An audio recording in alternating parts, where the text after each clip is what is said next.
During first Reconstruction, 60 of our people in elective office.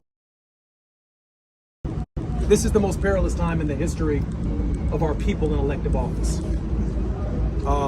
During first Reconstruction, 16 African Americans were elected to the United States House, 2 in the Senate, 14 in the House, 2 in the U.S. Senate. After the Tilden Hayes Compromise, after the federal law was withdrawn from the South in 1877, and then Plessy in 1896, Supreme Court decision, by the turn of the century, there were 0 blacks in Congress. I've already taken a bet that if they strike down the Voting Rights Act of 1965, and that's what the Robinson versus Calais decision in the Clio Fields District represents, essentially gutting Section 2. We've already witnessed the gutting of Section 5, and the Turtle Mountain case, which means we can no longer bring actions in our states as African Americans to demand the creation of a majority-minority district. And then Abbott's actions in Texas, and then the Democrats' response in California, Newsom, and the other states that are now falling in line.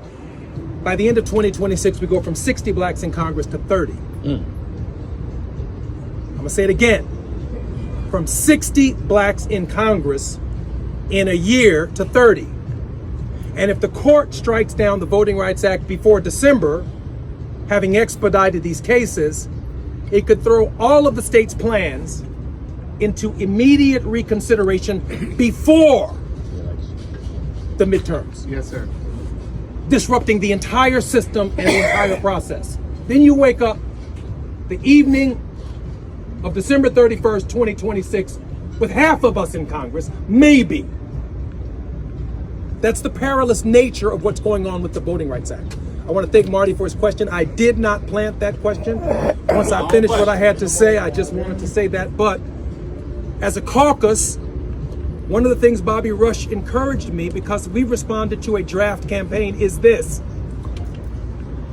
We need, Regina Thomas, how you doing, man? So good to see you, Regina. We need voices in Congress who know this history, who understand this history. We got some young fighters, but John is not with us. Okay. And so many people are not with us who were with us, who need to remind our members of the urgency of now.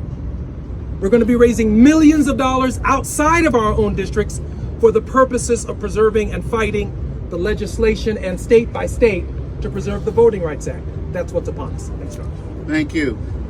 You heard the plea. You heard from the congressman. Thank you so very much. Enjoy yourselves.